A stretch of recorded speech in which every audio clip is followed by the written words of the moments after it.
What's going on, folks? Welcome back to Green Beret Chronicles. All right, today I want to speak to you guys about special forces taking on the cartel, right? Because President Trump just signed an executive order which essentially allows him to use the military to go after the different cartels that are out there.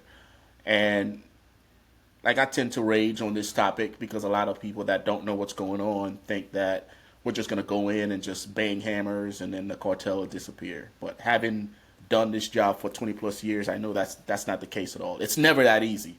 If it was, then we wouldn't be in this place to begin with. But I wanted to bring Tom on and just pick his brain because he's done he's been fighting this war on a different front, and he has some in-depth knowledge as far as what that might look like. Tom, if you don't mind, just let the folks know who you are, what your background is, and then we'll go from there. Hey, thanks, Jay. Thanks for having me on. Appreciate it. I spent about 9 years active duty in the Marines, combat engineer, and I just wanted a change. Got hired by the Drug Enforcement Administration and worked for DEA for 21 years. But during that time, after 9/11, I came back into the Marine Reserves. So I've done deployments as a Marine to Iraq and other places while being a DEA agent. And during the time in Iraq and some of these other deployments, the Marine Corps leaned heavily on my special agent skills as a DEA agent.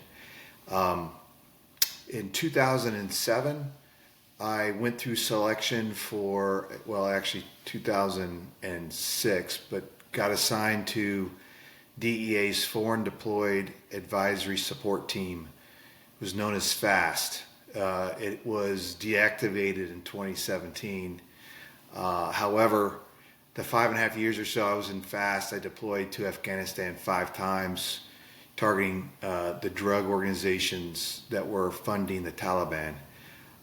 Spent a lot of time with their group, specifically with ODA 3116. Did some time with some Navy SEALs and also worked with MARSOC. I was as a reservist assigned to MARSOC for 3.5 years, training the MSOTs to deploy to Afghanistan. And throughout that time, I've seen how the drug trafficking organizations in Afghanistan, but also other places, how they fund corrupt politicians, officials, and also they, in the case of Afghanistan, funded the Taliban, which, as we saw what happened, they outlasted us. We're the most powerful nation in the world, and the Taliban defeated us on the battlefield, and drugs are really the mechanism which funded them to continue to do it. Absolutely, absolutely.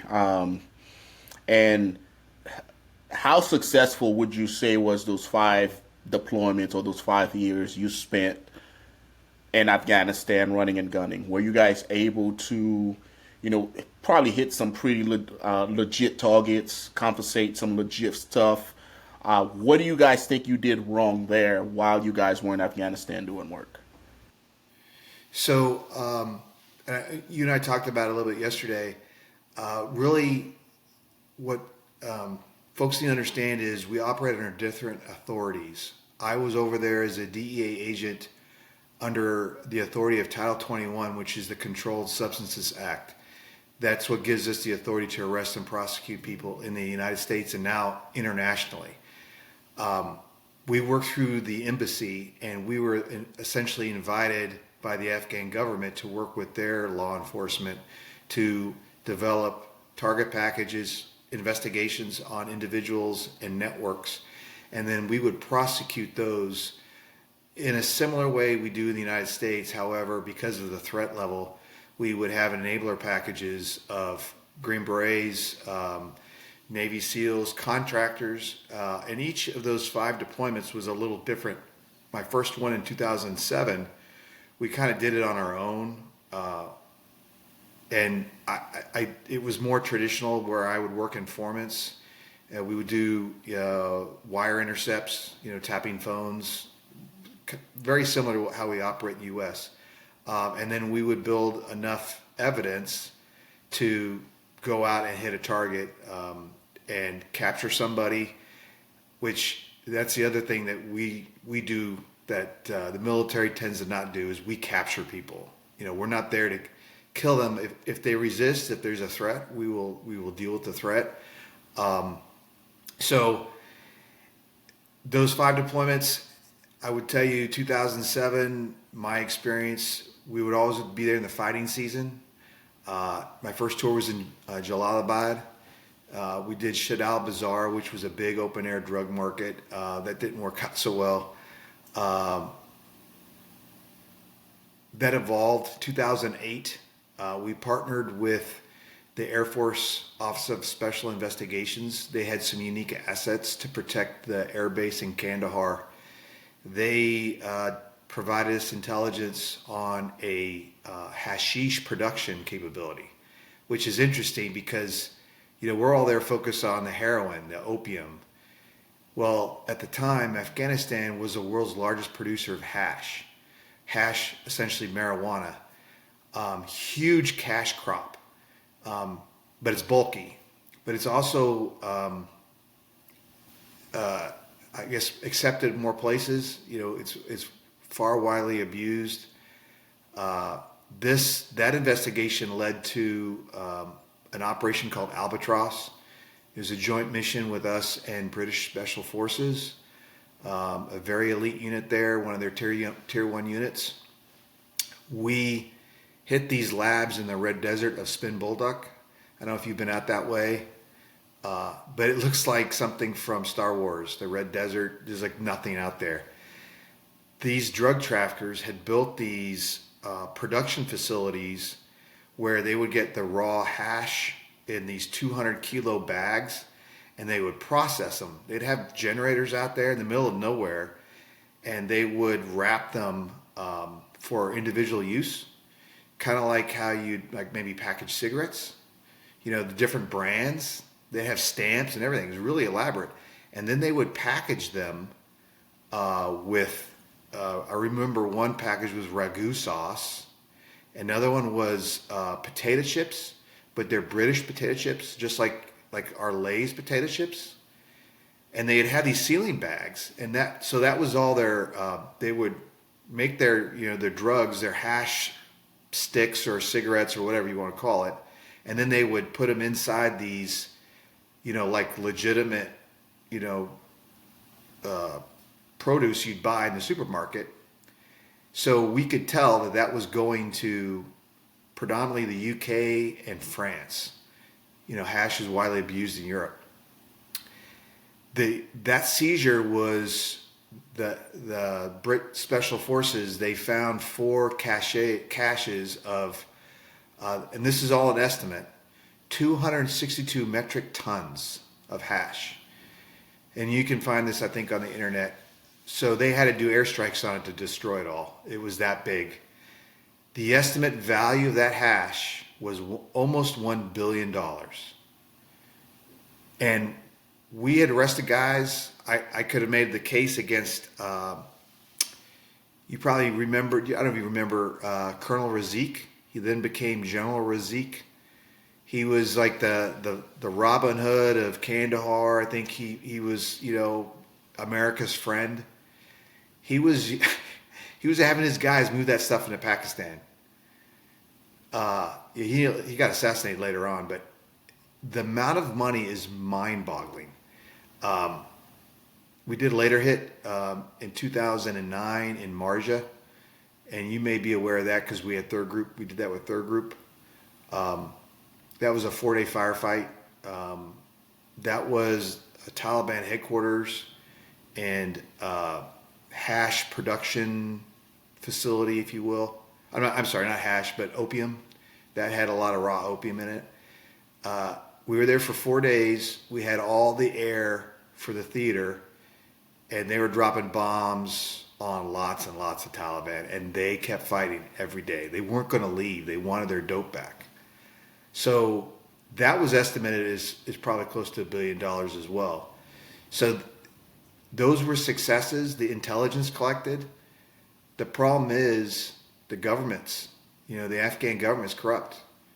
They made it very difficult for us to do follow-on missions. And, we got to a point where they wanted us to tell them, the Afghans, when we were going to go hit a target, like at least 24 hours, and if we were going to arrest a government official. So what happens? That government official's not there anymore. Yeah, they tipped them off essentially, right?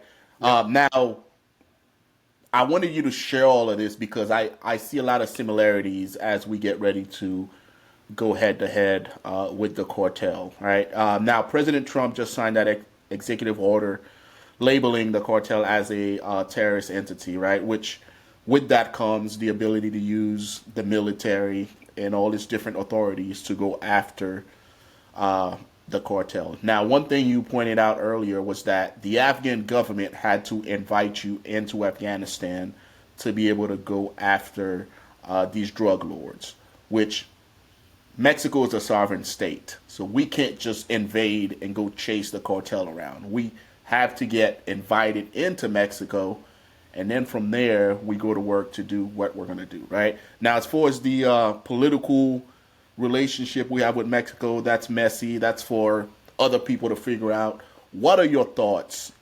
What came to mind when you first heard about this executive order and what we're planning to do? So, generally, I agree that drug trafficking cartels are a threat to our national security, and they are terrorist organizations. I think the reality, you understand, the American public really doesn't understand that we all operate under different authorities. The military, Title 10, we operate under Title 21, the drug control, federal drug laws, if you will.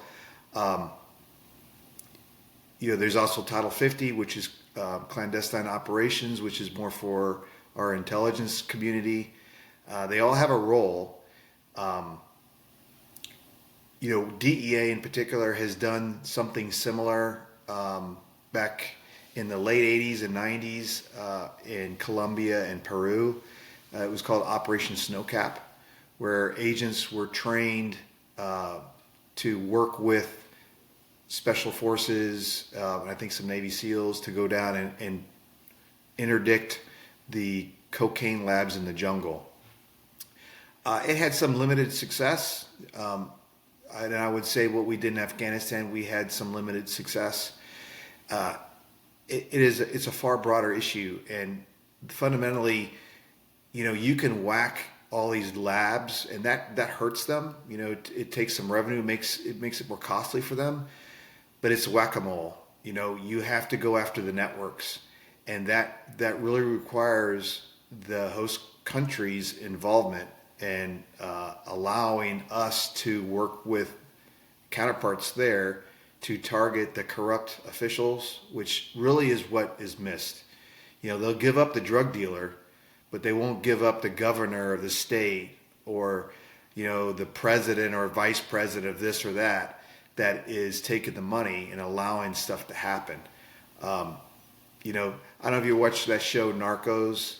It was a dramatized thing, but it's based on fact. 1985, Kiki Camarena was tortured and murdered in Mexico. It took us shutting down the border for I think a month for an extended period of time, which impacted the economy of that country. So the will has to come from the President of the United States through Congress down to be able to have the hammer, if you will, to threaten Mexico with, getting them to do the right thing and letting us in and try to help them clean up.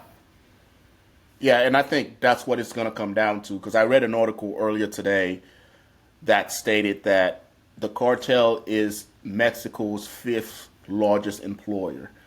At any given time, they're recruiting 230 personnel a day to help them smuggle drugs into the United States. That's a crazy amount. And to say that all of this is taking place without the Mexican government knowing this is a lie, right? Because you can't,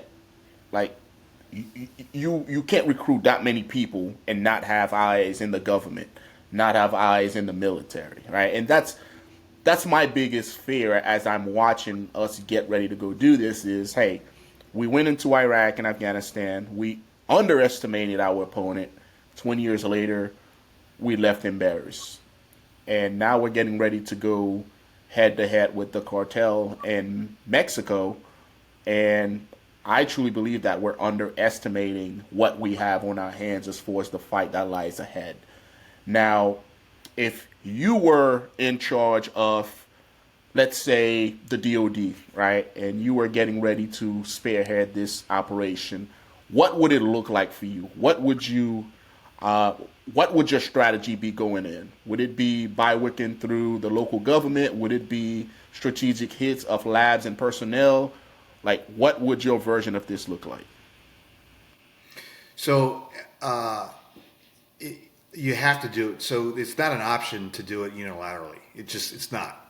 And people who think that, I traveled through Africa as a Marine officer, and having my background as a DEA agent, I would go to the embassy. I would start with the embassy and ask them, what can I do?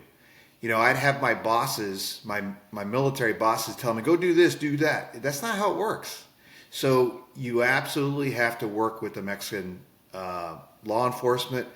Where we saw some success, if you're familiar with the capture of El Chapo, that was done by Mexican Marines. Well, they were trained and mentored by United States Marines. A lot of people don't know that. In fact, a lot of them were reservists, Marine reservists, that I'm assuming had some kind of background, but very successful. The issue is it's multi-pronged. You can't just go after the labs or the kingpin, if you will. You need to go after the corruption, and that's what I think we failed to do in Afghanistan. Is with State Department's help, probably intelligence agencies' help. You've got to find who are the good guys, if you will, and working with them, try to root out the corruption. Part of it's a cultural thing. It's just been accepted. It's how business is done. Americans tend to not understand that, although I think we're seeing that there's actually corruption in our government too. It's hopefully being rooted out. But you have to partner soft with law enforcement. There's strengths and weaknesses in both, but working together in a task force, it has to be done that. It can't be just the military. It can't be just law enforcement, because there are things that you as a Green Beret can do that there is no agent. We don't have time to train up to that level. So partner, and we've done it successfully in the past. So, you brought up earlier that we tend to reflect back on what we did before and use the exact same template. You can't do that. Find out what we did well. And my program, the DEA's FAST program, was very successful considering how small it was. Improve upon it, and then partner with, probably in the case of Mexico, 7th Group, maybe even build up a detachment at, I think they're at Eglin now, have some DEA agents down there. Drugs is what DEA does. The FBI does it as a side job. HSI does it as a side job. We institutionally, culturally are very good at targeting drug traffickers.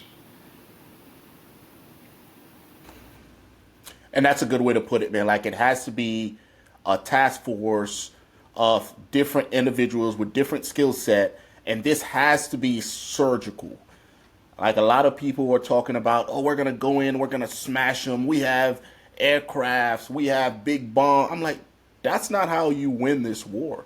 Because to your point, you have to follow the money. You have to look at the government and how corrupt it is. You have to look at the money. You have to follow the money and see where it's going. And I did a video earlier on this. I'm like, if you really look into the money that the cartel is making and how it's flowing, I would fucking guarantee it that some of that money ends up right here in the United States. right? Because at the end of the day, like, we are the world's superpower. Nothing that happens around the world, like, as far as money goes, at some point in time, it's gonna flow through our system. So I'm like, man, you got to look into that. And then last but not least, we got to fix the systematic or the systemic issue, which is drug itself, right? Like, because we can go to Mexico and crash and just crush that organization. Guess what? People are still gonna want their fucking drugs. Guess what? Someone else is just gonna rise to power and just fill that gap.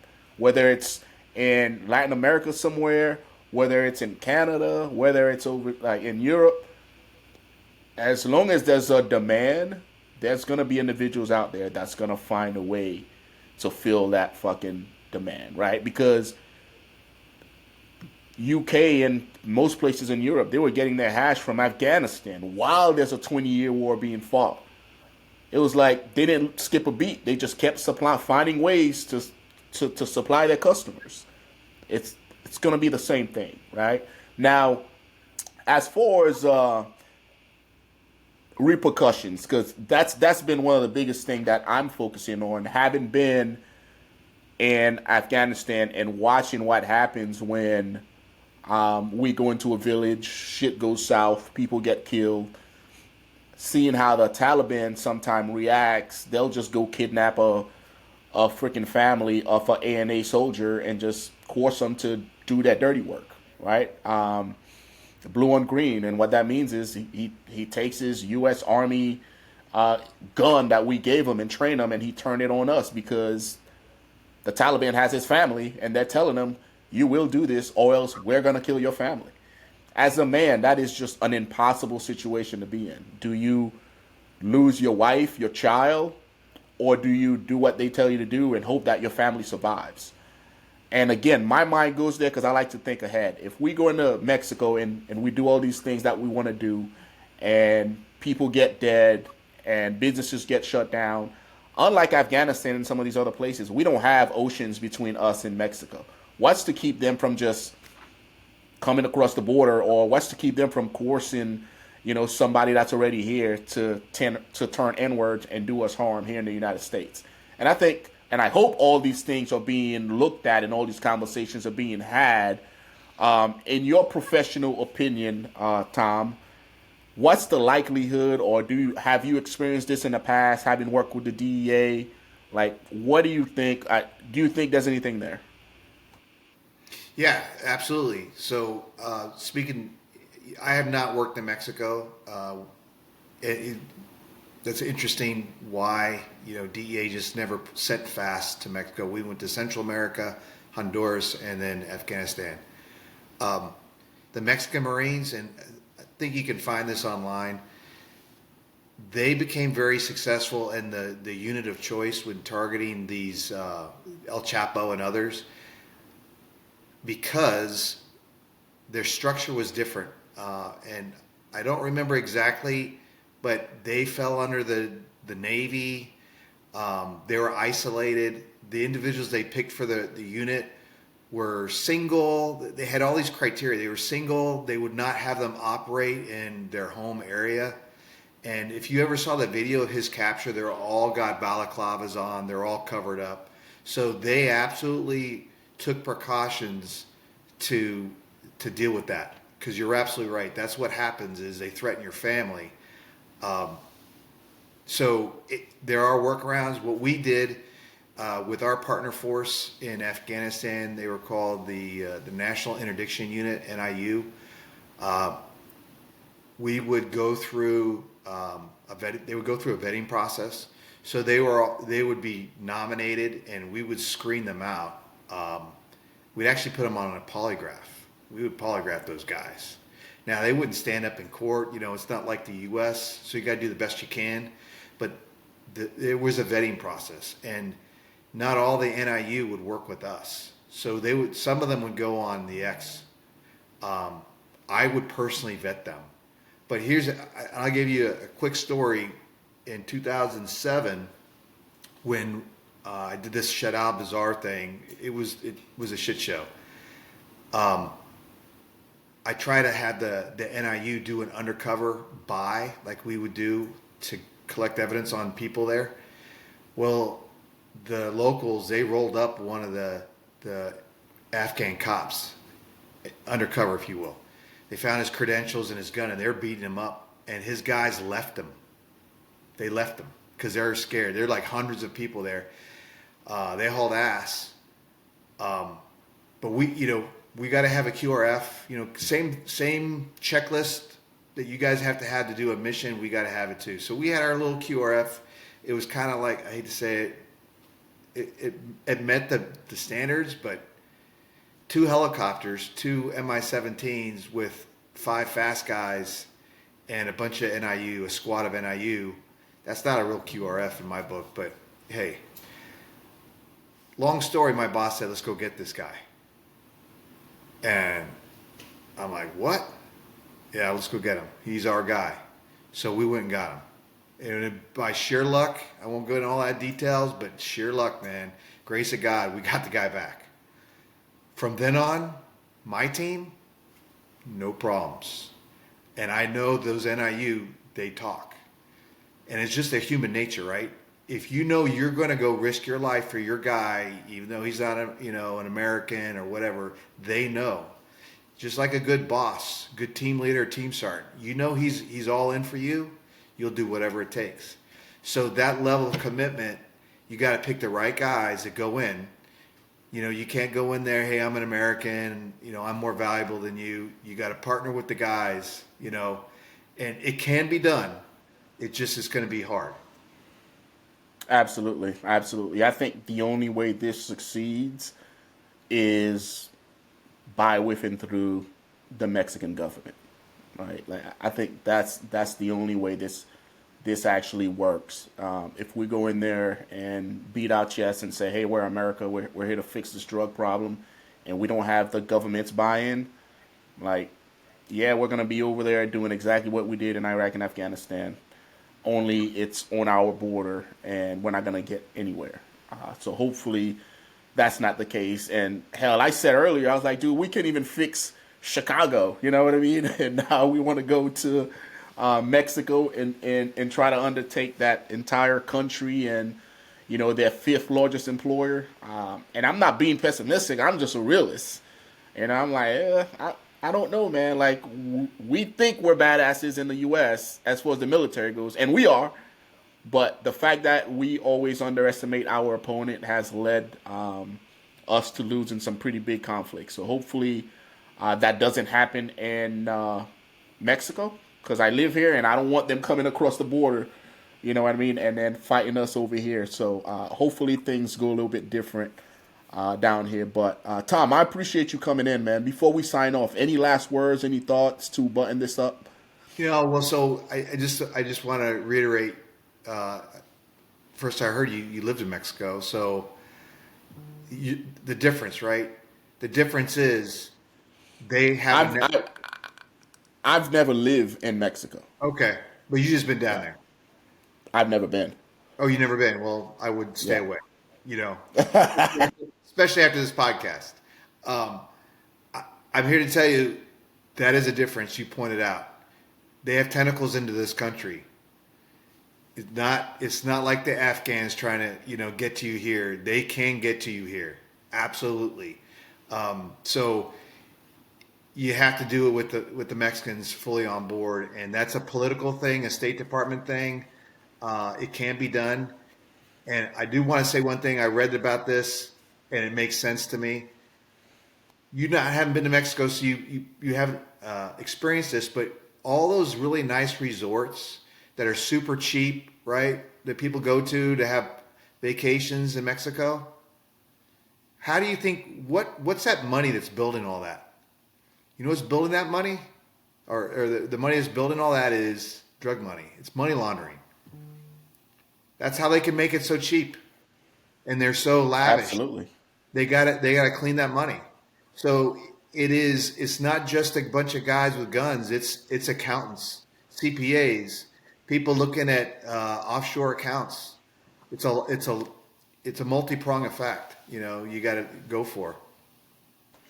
So how do we fix the? Because yesterday you and I spoke about the like the underlying issue, which is like Americans are not gonna want drugs, right? And it sounds so fucked up saying it, you know what I mean? But you being a DEA agent, I'm sure you can speak to this. Like this has been an issue that's been ongoing for since the beginning of times, right? You have this fentanyl crisis that's currently going on. Kids are dying left and right. However, that's still not a fucking deterrence for these college kids to not snort fucking cocaine. Like you might end up buying a bad batch and dying, so why are you still doing it, right? And to me it's common sense, but like it's gotten worse and worse and worse.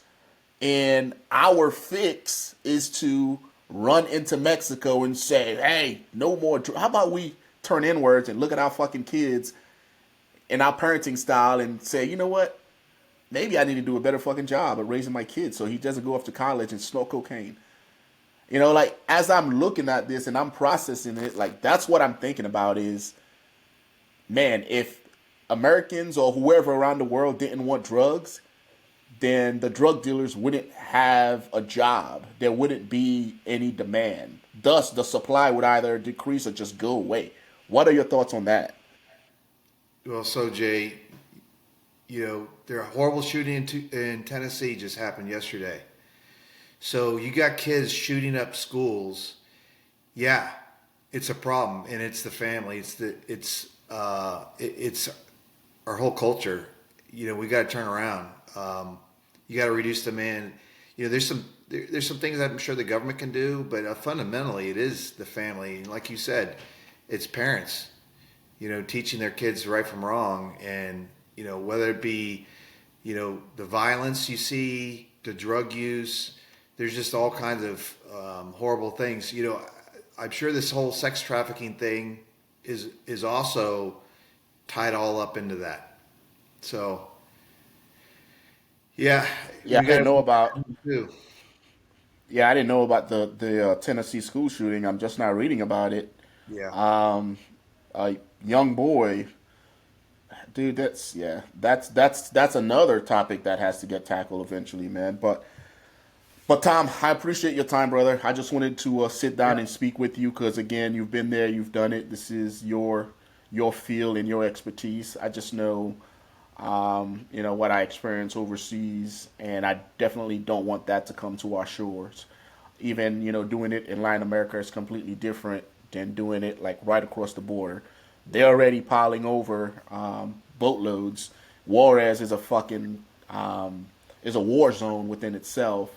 I hate to see this get worse, right? Because when you look at human nature, we also spoke about that yesterday. Is as a provider, as a protector of your family in Mexico, if this is your line of work, if this is how you're feeding your family and putting food on the table, and it's threatened, guess what? You're gonna do whatever you need to do to defend it to make sure that you can feed your family. It's no difference than what we do here in the United States, right? Like I joined for 20 years so I can go downrange and fight over there, so my family didn't have to fight over here, right? It's same person, different country, right? We just have to take everything into account as we get ready to go downrange into Mexico and do this thing. But Tom, I really appreciate your time, brother.